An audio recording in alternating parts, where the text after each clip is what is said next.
All right.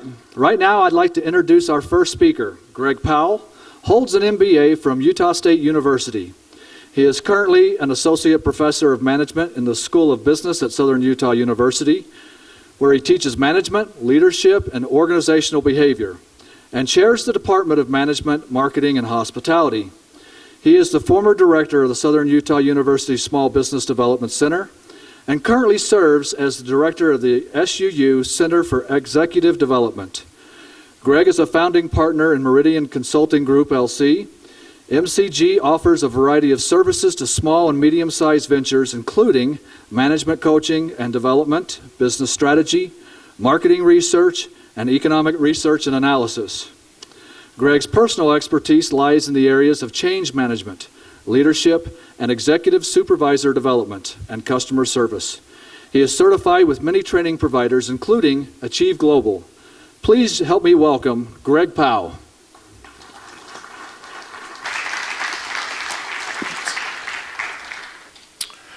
Thanks, you guys. I appreciate that very much. Because I've been given 40 minutes today, and professors get warmed up around the 50-minute mark, I'm just going to get right into it in the interest of time and just share a couple of quick things. I put my email address on the slide because I've got a lot of research and things I'm going to share with you today. If you're interested in following up with that and finding out where all this stuff comes from, simply email me and I will fire an email back to you and I will hook you up to show you where all this stuff comes from. My topic today, when Chris called me a couple of months ago, I got to thinking and looking and brainstorming, and I thought, you know, every one of us deals in our business lives, our personal lives, occasionally our romantic lives, deal with failures and setbacks. And I thought that's a common thing. So whether you're an entrepreneur, whether you work for a large organization, whether you work in a government role, it's our lot in life to fail. And so I thought, to throw the spotlight on that and share a few thoughts about it, I thought that might be some time well spent today. First of all, a couple of quick thoughts. I want to let you know one of my main sources for the material today is an outstanding Harvard Business Review edition from April 2011. And this particular edition, the entire thing is dedicated to the idea of failure, about 200 pages from a couple dozen different authors on the notion of failure. And I know that reprint in its entirety is available through the Harvard Business School, and so if you wanted to get the whole thing, you could do that. We've got it in the hard stacks here in our library as well. But an outstanding edition. Rarely does the Harvard Business Review dedicate an entire issue to one topic. In this case, they did. I don't think they've done it before or since on the idea of failure. Just kind of hit and miss articles here and there, but there's some great stuff in there. A couple of points to get us started off. 2 points actually to start. Number one, most organizations have absolutely no processes whatsoever in place to review any type of failure. Once that hits, people are kind of left flat-footed. They don't quite know what to do. They may be huddled up here, talk about it there, sometimes shrug their shoulders, look for who to blame, and we try to somehow brush ourselves off and move on, as opposed to going through a process that we'll talk a lot about today to help review and recover from failures. Interesting piece of research here. CEOs were interviewed and they were asked, how many failures in your organization are truly internally blameworthy, where you can point to a person or group of people and say, clearly it's their fault, and not a complex set of reasons and external factors in there. The CEO said that's probably in the single digits, probably less than 10%. Of the problems that we experience, you can point to a person and say, that person absolutely screwed up. And then the question was asked, of the failures that you have, how many do you treat as blameworthy? And all of them smiled and said, probably 70 to 90% of the failures that we experience, we look for heads to roll, we look for somebody to blame. Instead of really stepping back in a mature and thoughtful way and doing an assessment to try to figure out what are the complex reasons that we failed in this particular case. Again, one point I want to make sure that you get, I would bet you I haven't thought it through point by point. We're only going to look at about 12 slides, by the way. But I haven't thought through point by point, but I will bet you virtually every point that we make today has got some analogy to your personal life. That's one of the reasons I love to teach these topics. I love to teach management and leadership because not only does it has business applicability, but the applicability will not be missed, I can promise you, if you think about it, on your own personal life today and recovering from a wide variety of failures. I love Warren Bennis. We lost Warren Bennis. He's one of the great leadership gurus, I think, of the 20th century. Wrote about, I don't know, maybe 25 books on the subject with the University of Southern California. Passed away in 2014. And one of the books of his that I own is a workbook. And it poses a lot of questions, and your job is to fill it out. And I love to review, we're not going to have time to review and get your thoughts on this, but I love to review some of these questions from this particular workbook with my students in my organizational behavior and leadership class. I want you to just think about these for just a moment. What were the messages about failure in your family where you grew up? And how were you treated when you failed? And maybe most importantly, how have you perpetuated those early views in your own personal life and relationships, in your professional life, and in the lives of your own kids?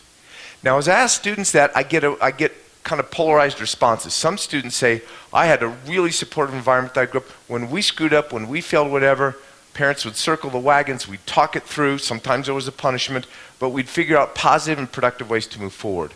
Other people really get choked up. I've had people kind of crying in my classroom as they remember the shame-based approach that was used in their family growing up, and that they still remember that. To this very day, they still remember that. Now, in dealing with business failure, why have I asked you to just take a moment and reflect on this kind of background? Well, because I think the reality is that those feelings, those early feelings, may indeed carry through to your adult life. And are those approaches and feelings and shame and all that, is that carrying through into your business?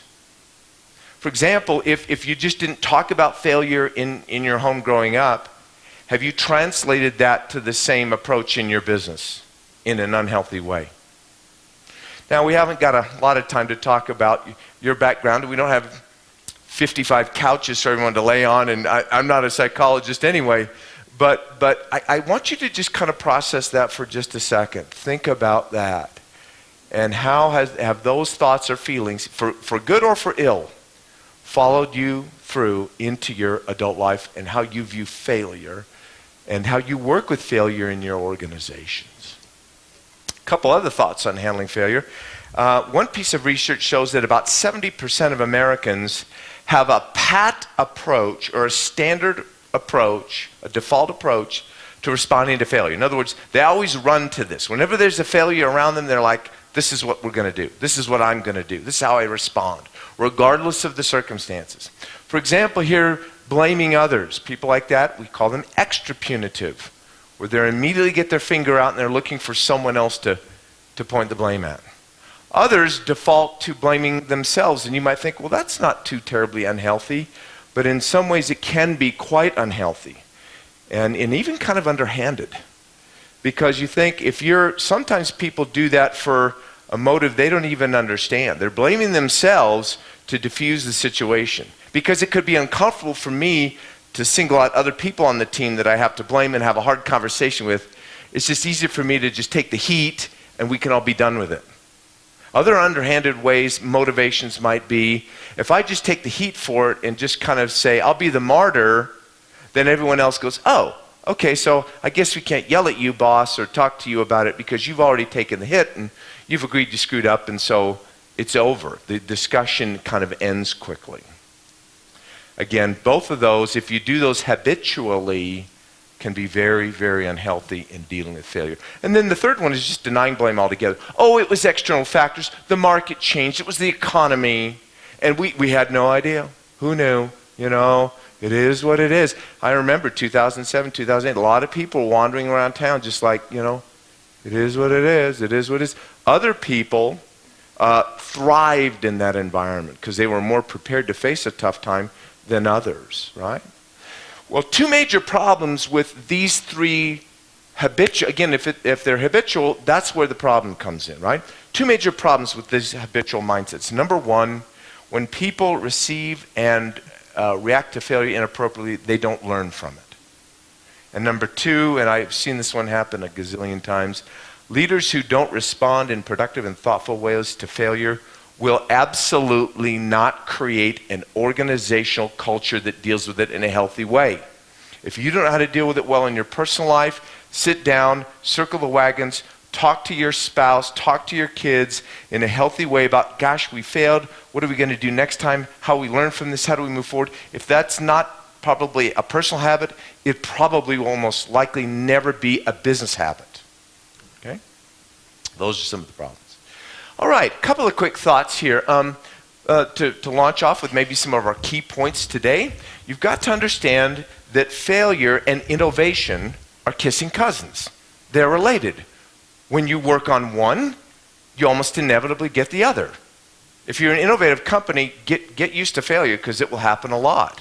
And if you're failing, hopefully the result from that failure will be some innovation.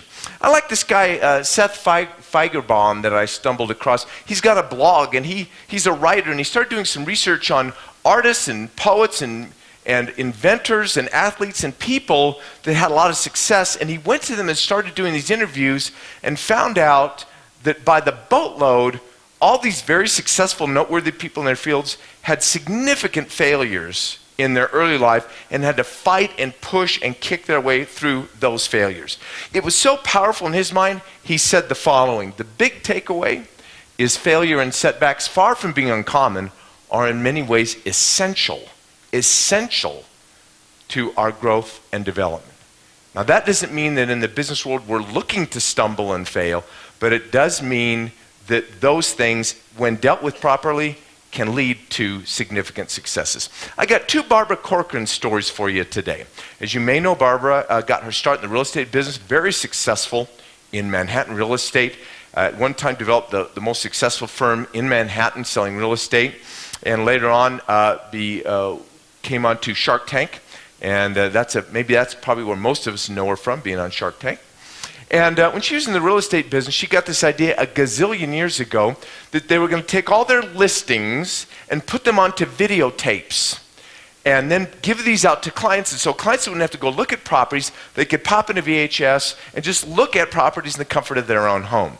So she took $77,000, bought all these videotapes, and then went to work putting on the cover of the videotapes the names and little photos of all of her agents.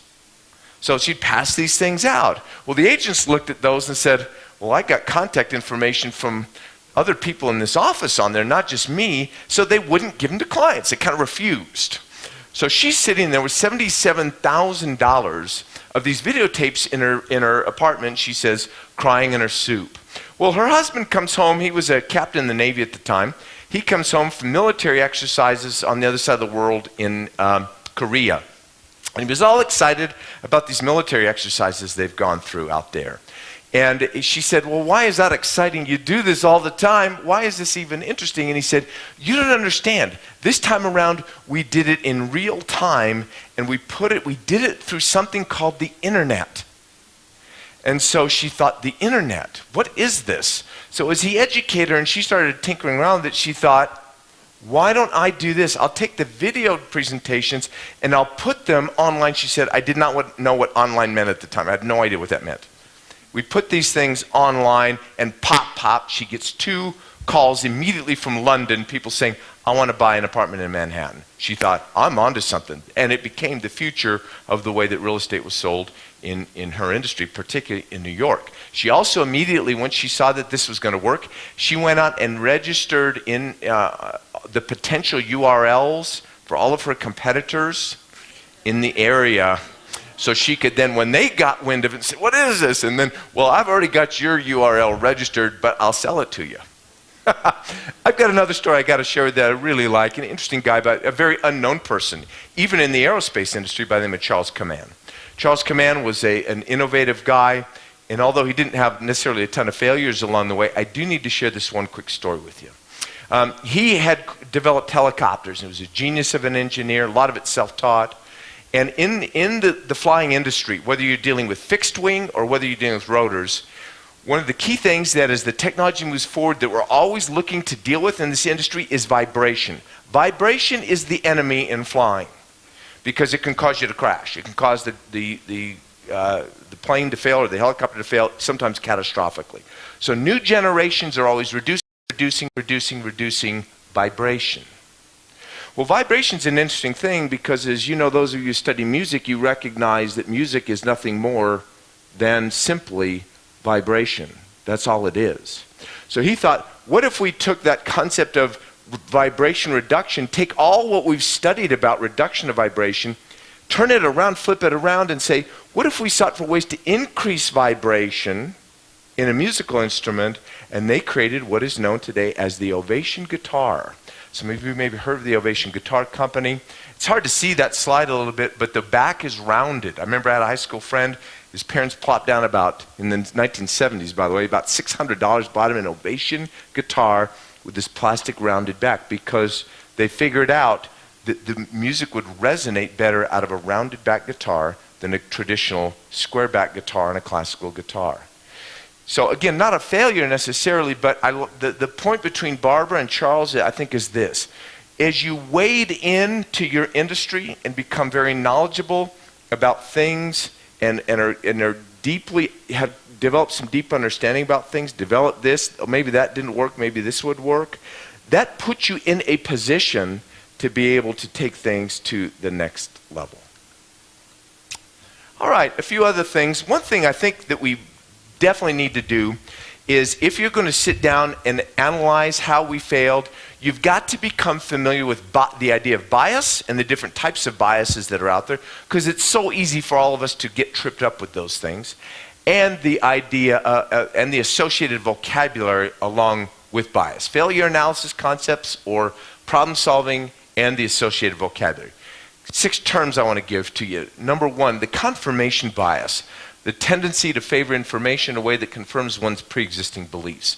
As you and I have met people in our lives throughout the world, we typically make a quick judgment. We size that person up. This person's rude, this person's nice, this person's beautiful, this person's not.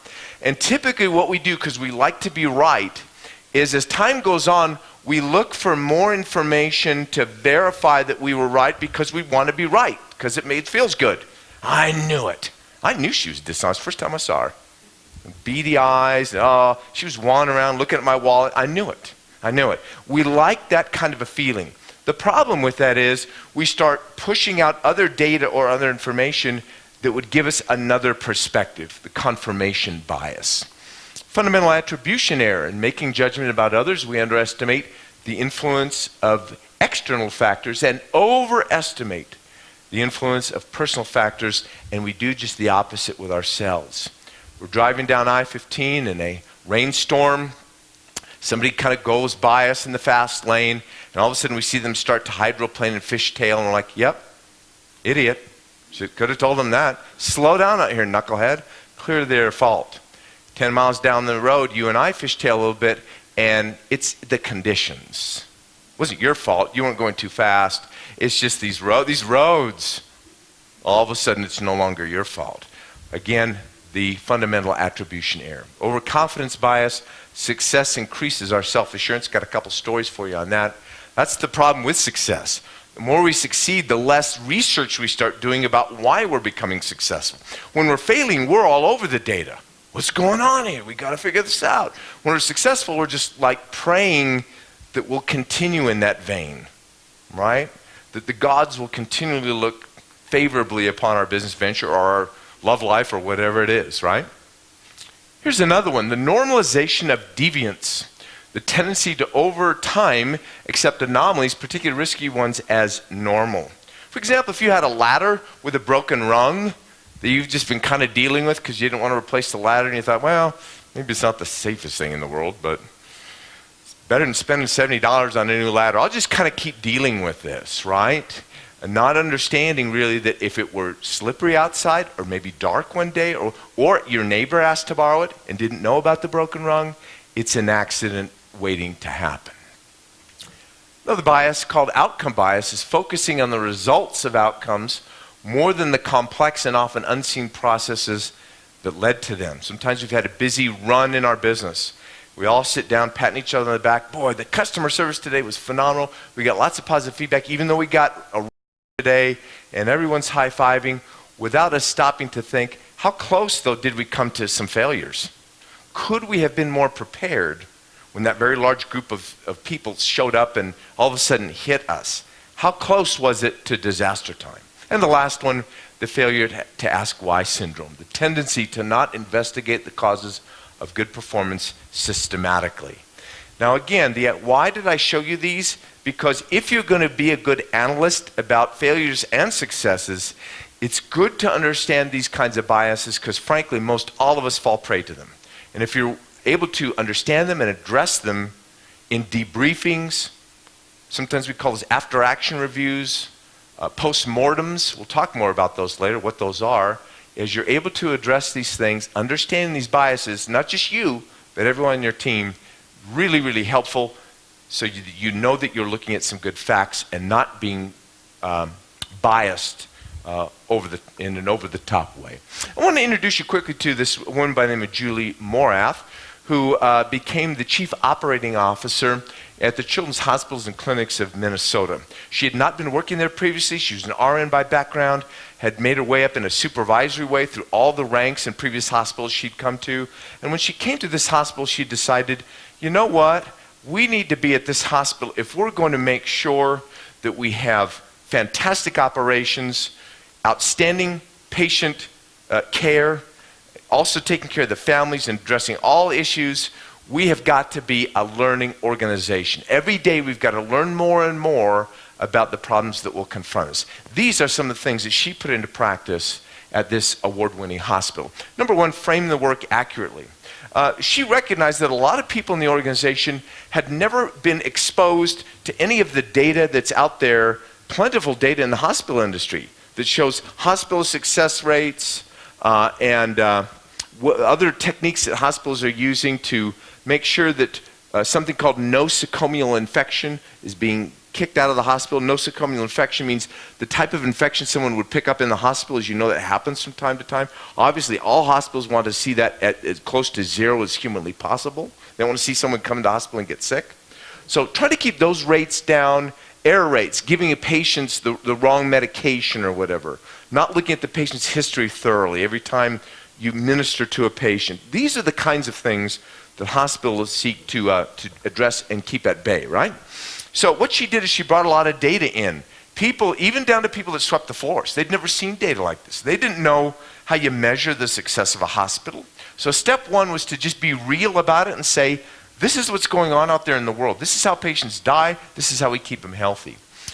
Two, embrace messengers. When people came to her with a problem or a complaint, the idea was, we can provide you with anonymity if you like, but there's a no punishment policy for people who say, hey, there's a problem over here in the ER. We've got a problem over here in pediatrics. A no punishment policy. She acknowledged her own limits. When she came in, she said, look, you guys, as you know, I've been in the industry a long time, but I've never worked here. I don't know you. I don't know the processes. I don't know the facility. I need your help in coming to understand all of the complexities in this particular hospital. When you go to express yourself that way as a leader, my experience has been people are delighted, especially people who've been there a long time, because they've got their frustrations. They're delighted to sit down with you and say, oh, wow, okay, you're a learner too. Well, let me give you some of my perspectives on how things work well around here and some problems that we've had. Many, many people came up to her with lots of answers. Invite broad participation. She formed teams and asked them to look into this and to look into that. People were, to quote her, lined up to participate on those teams. Set boundaries and hold people accountable. As we mentioned earlier, there was a no-fault, kind of a no-blame policy when a whistleblower came and said, here's a problem, but that did not mean wherever there was a problem, people are just off the hook. It's not that kind of culture at all. Let me read you what the author said about this last one. When she instituted blameless reporting, Morath explained to employees that although reporting would not be punished, specific behaviors such as reckless conduct, conscious violation of standards, failure to ask for help when over one's head, those would be punished. If someone makes the same mistakes 3 times and is then laid off, coworkers usually express relief along with sadness and concern. They understand that patients were at risk and that extra vigilance was required from others to counterbalance that person's shortcomings. Julie Morath. All right, respond proactively and positively to near misses. Near misses, of course, as you can imagine, are, wow, we almost had a failure. There was almost a meltdown. There was almost something catastrophic happened. We've all been in situations where we recognize, wow, that was a close one, right? A couple of quotes here for you. Multiple near misses precede and foreshadow every disaster and business crisis that we studied, and most of the misses were ignored or misread. You know, my wife and I have been out hiking. This is something we've gotten into just the last several years. We've recognized if we're going to go out there and be comfortable and successful and not get hurt, and we've gone as far as like 28 miles in a day. Sometimes it's just as few as a couple of miles. Sometimes we're in bad weather, sometimes not. And sometimes we go way into the wilderness. We're way many miles from any place. And we've recognized you've got to pay attention to what's going on out there. The last several years, as I've been watching the 10 o'clock news and before we've gone to bed, and we hear in Utah about accidents and things where people fell off a cliff or something happened or they rolled the four-wheeler or whatever. I've noticed something. It's very interesting. It's almost never one single thing that contributes to that accident. It's usually a series of things. Well, they were going too fast, and oh, by the way, their blood alcohol level was this, and oh, by the way, no seatbelt. And you're like, well, I kind of get it. It's much more rare in my observation that it was just one kind of contributing thing. The person left themselves exposed for something dramatic to happen. Another quote here, disasters rarely have a single cause. Rather, they're often initiated by the unexpected interaction of multiple and often seemingly unimportant human errors. Technological failures or bad business decisions. These latent errors combine with enabling conditions to produce a significant failure. A latent error on an oil rig might be a cementing procedure that allows gas to escape.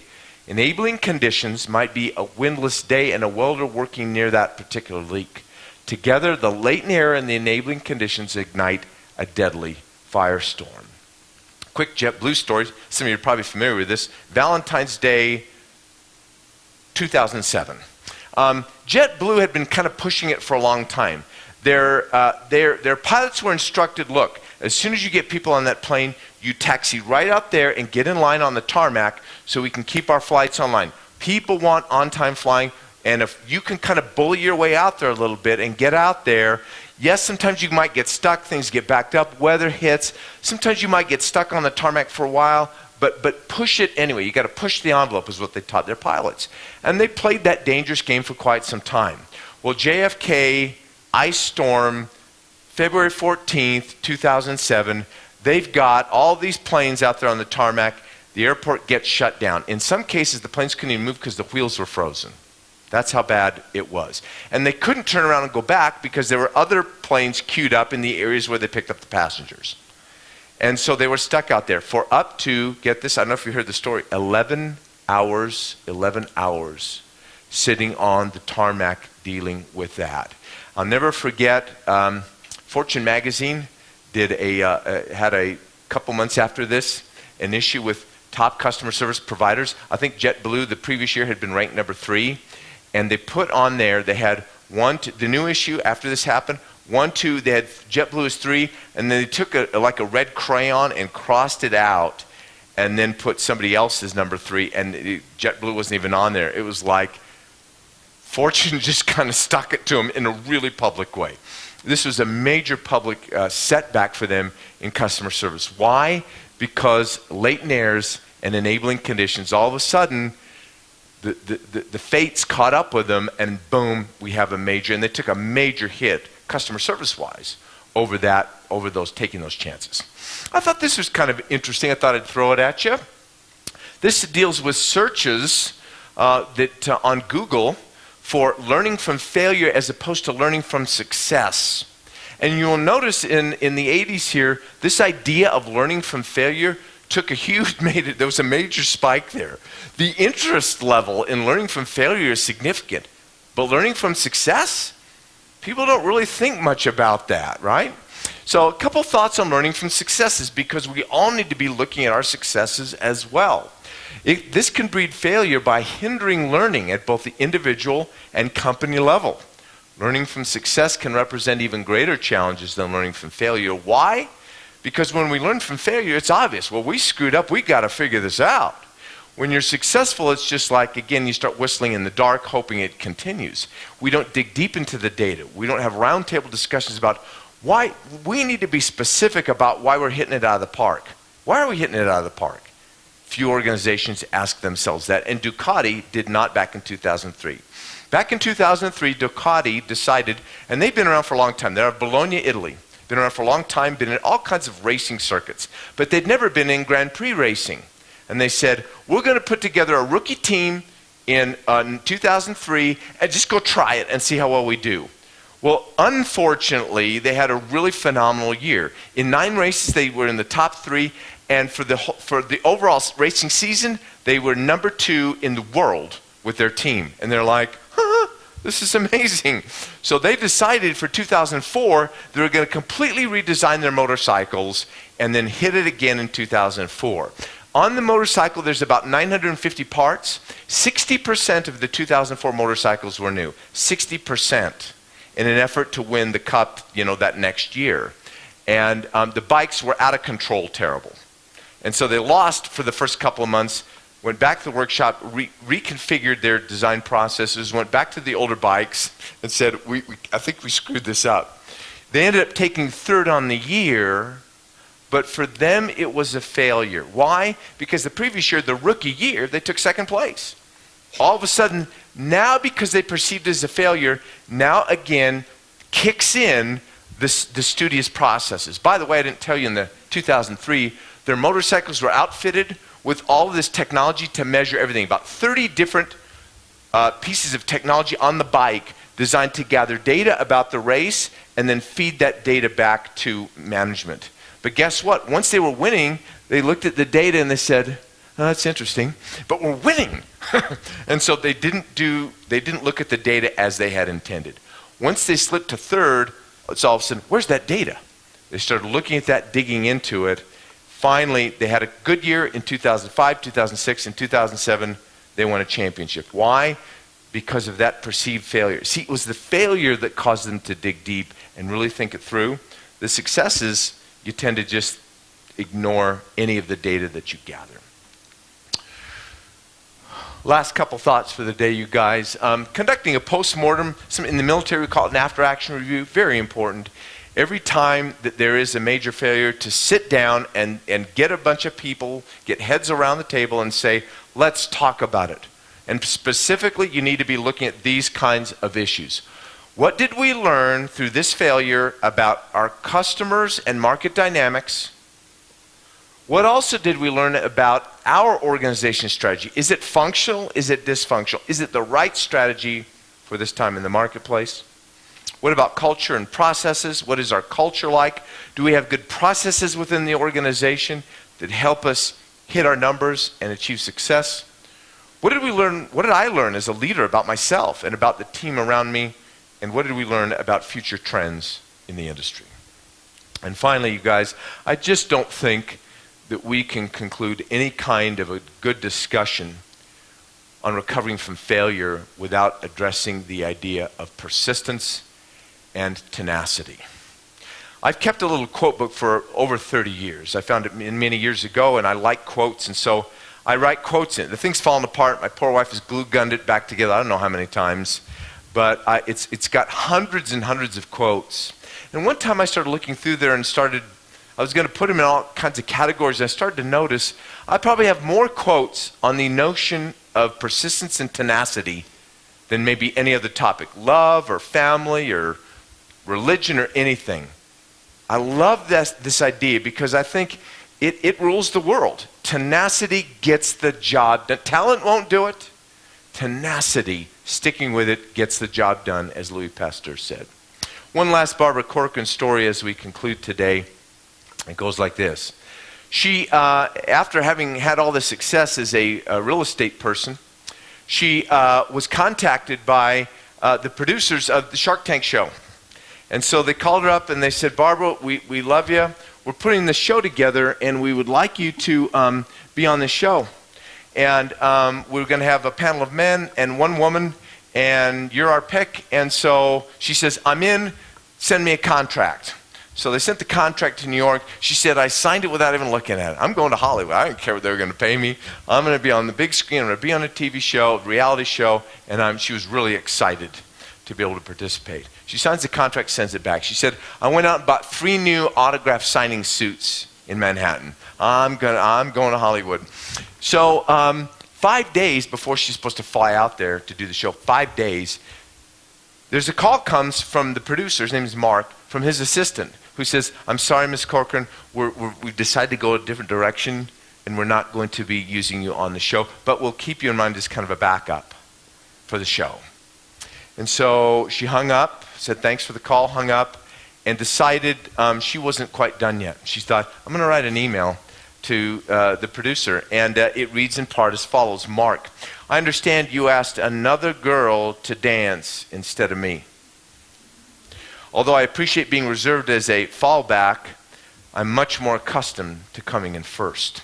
But I consider your rejection a lucky charm, as everything good in my life has happened on the heels of rejection. I think you should consider inviting both women to LA and let us flat compete for the seat. And so that happened. They said, all right, why don't you come on out and let's see what you got. And so she did, and she ended up being selected. She said, at the time of the filming of this was a TED Talk she was on, she said, I've had the privilege since that time to work with 30 entrepreneurs and be a part of their growth and their success in their lives. I never would have had that opportunity had I not said, I'm going to take this one step further. 2 weeks into filming, somebody pulled her aside and said, can we just tell you something? We put out invitations for a lot of people for this show, a lot, like 3 times the number that we ended up with. And the assistant said, I made a whole bunch of phone calls telling people, sorry, no thank you, sorry, you're not it, sorry. You, Barbara, were the only one to send a letter, to send an email, and to say, Your Honor, I object. I want to be considered still. The power, you guys, of tenacity in overcoming failure. I don't know. Yes, we've showed you some processes. Yes, we've showed you some biases. Yes, we've showed you some techniques. But at the end of the day, tenacity, it seems to me, is the magic elixir. It's the key ingredient to moving any aspect of your life forward. I think our man Rocky Balboa had it figured out right? When he said to his son in the movie Rocky Balboa, it's not about how hard you can hit, it's about how hard you can get hit and keep moving forward. How much you can take and keep moving forward. That's how winning is done. I hope you enjoyed the rest of the afternoon, the play tonight, a couple of great speakers that we've got lined up for you, and hope you enjoy your time in Cedar City. Thanks so much for listening.